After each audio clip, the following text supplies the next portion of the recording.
Wesi. Ngite yo na ya na je mo ila le ma we ya we ai mi ogbe o si gbe ita ba o we na le yin puko o ato to ape o la gbe ma we wo si papa we re no ke no te ma ma o de ge ku de o rie o we mu na gare ba ya no zeki no gare ba na zeki no ma aka ba o wa ju we ri to na pe o Nini ya pepe no tawe, uri no magweta mo, sabo no pende ya no. Uda na mi ya uda na no su uda na mi o. Uga ye uri ja no mo yo. Koko de o ka no no we. Mo no pa to pe. Wa to wa ge go ya wo. Wa to. Original we de. We trust to where.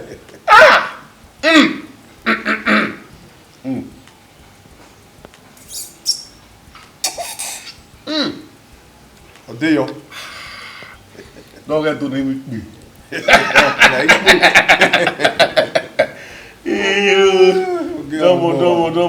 Domo. Oyo. Who say? I know now we not here. They not move out. They not power across me. Wo me me sunu agun me si e. Me láti akawe na kota. Who say? Iba do me. Only never talk to me. It okay. You know where we pa zero or gbe vie. Na wo keke ni gbe. Nda iwe ekuku mu e sojo me we wo kick up the. Ah wow. Why you complain? You complain. Wow. Oh no work complain. Are you going to complain? Awa agwa lo owo na agwa le. Agwa lele no. Awa agwa lo owo kian. Ewo. Ibi yo ta mo wa fe. To where akwa agba mu in the estate. Aba daze ni unyagba. Na ibi kwe sani akwa yoto estate ni aboy. Oga di moto, adena mi di moto keria. Oga I best estate no go yon fo.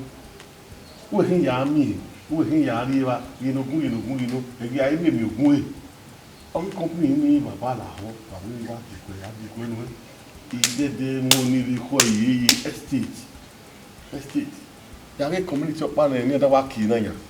You are working, you know the school go na ya. A wa ri karo se 100 cars we. O wa mo iko go e, a wa ke grade e ni ya.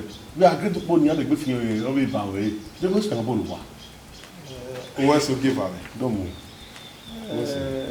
O mercy. Mo se papa. Ami ono ko wa si owman. Nti Iye no mure na o te ma so kon pa no you need my company or wrong.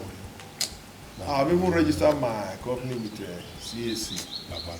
They don't see where the woman are, there are a lot of insecurity around because in I know why if you manage ya fefe even you ya feel boy in this no market. In a way I team see when I go my VI labor market I have jobs in here. So if they are engaged, the era of Nayara, do I feel boy, no magbadia or his job. Get out of service. On the why report to my me. And now we are exactly there. In a way, I am seeing in our book. No provide job opportunities for our teamy youth. At least in I'm with factory in Bobania. At least if I'm not here, I'm going to work better 10,000. And by God's grace, I view a lot of people from job markets. Okako no wa e ti ma e wa e ṣùgbọ́n oga amu na gbo ni o de ri wa o de gene e ri wa e wa to so lo ta ma we o e me sọ̀rọ̀ odo mu na gbo oga mu na gbo pa ki mu na ni yan odo mu na no wa agbo ale wa gbo na ni ado an pa lo ni an you know when I was in Anya, I saw one of where I was carried. What about it?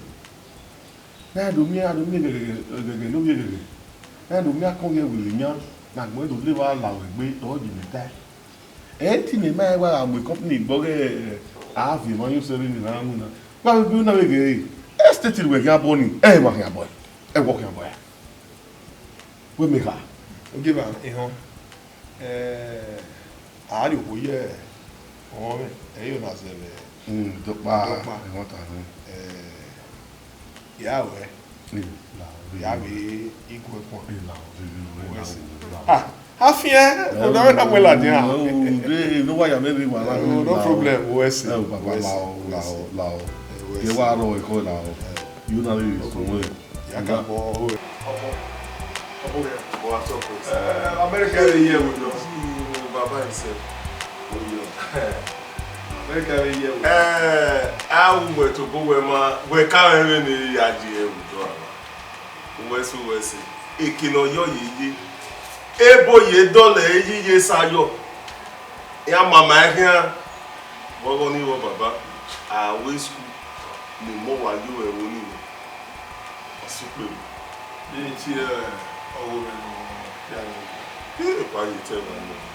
ọwọ́ rẹ̀ mo wà rẹ̀ refrigerator rẹ̀ ìbá wa. General ó wẹ̀ bó wa náà fún. Ó ní àkó bọ̀ ìdáwọ̀ lẹ́yìn gbígbàgbé ọwọ́ tọ́ nílò ìlú àbọ̀ wá àmìlà láwọ̀ general yà tọ́ lẹ́yìn ìgbà tí a fọ́. Ìnáyà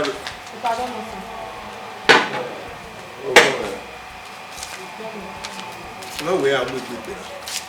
That's your way, no, if a pecan is good. I'm not a pecan.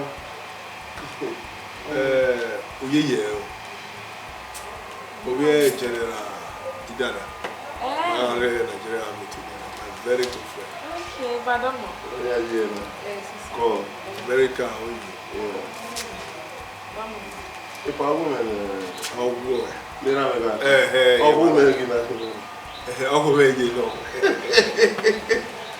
ah, well,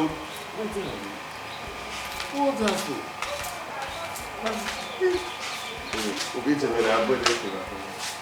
It's cool. Cool. So, my son, my son. Oh, anyway, General. Oh, we don't see any project. When you promise you, why marriage there? Okay, I like one. You are who the guy. He can't carry every guy. As my way, I may not wait to get you. General, we were men who were saying, oh, we make dead in a see and God send it. Me I can work para mo hin wa ya ni nye me emi bia me ka me ya we baba o kan se gbera a kan wa gun review bo wa yo la la wo re ana e ba na ti o si o wa yi a me mo mi go se be ya mo yo na o un da na do so a fi a ba we do aga emi no go we gbe anytime era we Mene general, beautiful baby. I go there for you. Now where I'm going to carry it. You have to go there. Where you get what is the baby? That was time. That was you go. The boy, when you parted it, you want to be my family. You will be quiet family. Where are you? Baba, you brother, they are here imported. I be telling you, push it.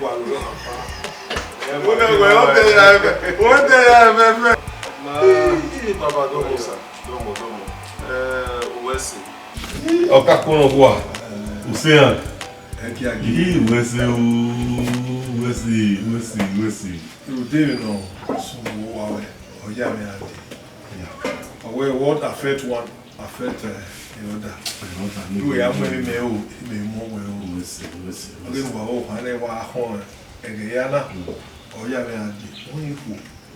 Arranunia. Kate, Moyani, yes, I'm your. When we condition any, no matter your beer, it may be a band, and we are doing now. No more so you talk. When I go one day where did you go? When no money you walk, and I didn't know how you be. Your mom, ina wo mega yi odo re na opari wodo ne ke lori oko ma o lo oko pa do we pata we ki no ma ese na ba we ya ri wo we ya gbogba Ọ̀kákó lọ kọ́ ẹ̀ tó gbogbo wọn á sì gbé náà wọn fún ẹ̀ mú kùn náà kàn jẹ́ ìlẹ̀ nínú ọ̀kan rẹ̀ jọ ká ìlẹ̀ àmì náà tẹ̀ka ẹ̀ náà yóò lọ ìdí kan rẹ̀ lẹ́yìn ìyá àgbẹ̀ wa ni mo wà ní ìyá àdúgbò kan yọ ìyá àgbẹ̀ wa ìyá àdúgbò kan nínú wíwá gé náà Ọ̀kákó àmì ìmọ̀ pàrọ̀ ẹ̀hẹ́ ìmẹ̀lẹ̀mẹ̀ ẹ̀hẹ́ pé ṣùgbọ́n àmì ìfún kí ọ̀nù nì. Imi ayi we. So that we been wona digbase commissioner digbase. Wo pa o ti lo wa. No Ọ̀kákó wo pa ti le bo won de. Yo no ṣùgbọ́n na ona pele. E me do yin we no la wo. Na li han ni. Bi aye ye here ne. Ona mi a be kun ye kun. No nyi se mo. Ọ̀kákó. I mean I don't know ma I manage me. No be area yo ko be area. Make it so like your radio. We give work and money. Ọ̀kákó no kwa. Me nwa we be yi. E o ke mata. Ni we wa bi women na. Onyi no ni me. Mi a me ti ku mo wa wa le we la we wo na. Do seva ìbáyé go seva. Ah, that's all say onu. Me go women na. O wo ka me ka ala. Do wa le gi do me ma gi. Ah. Nto no ti keke ni we wata ma ri. Opa mo ko na kan mi no Ọ̀kákó. Wa ye ri e ya. Ọ̀kákó ya yi ni ya ge ya ge. Ọ̀kákó le Ọ̀kákó. You ta.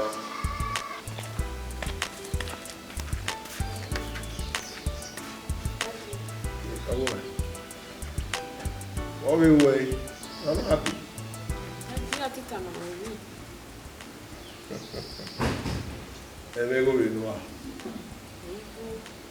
What's your problem?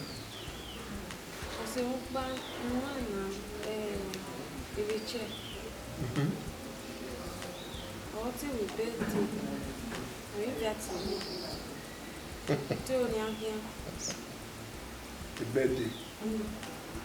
But when the cake come where no exhausted ye. No go our way. Birthday they no ya we aso abiama. Oh my God. Any responsible girl at your age, all your birthday was on.